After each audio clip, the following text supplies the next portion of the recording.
நம்ம ஆண்டவர் இயேசு நமக்காக கடும் தவம் புரிந்தார் அல்லவா? எந்த பின்னணியிலே அது நடக்கிறது என்பதை நாம் சிந்தித்தால் வியப்பாக இருக்கிறது. அவர் திருமுழுக்க பெற்றபோது தந்தையாம் இறைவன், இவரே என் அன்பார்ந்த மகன், இவரை பற்றி நான் பெருமைப்படுகிறேன், பூரிப்படைகிறேன் என்று சொன்ன பிறகு அவர் கடும் தவம் செய்வதற்கு முன்வருகிறார்.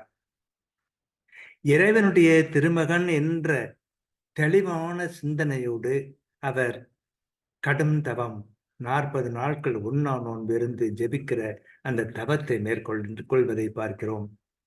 நம்மை மீட்பதற்காக, நமக்கு மறுவாழ்வு தருவதற்காக அவர் இந்த அற்புதமான செயலில் ஈடுபடுகிறார்.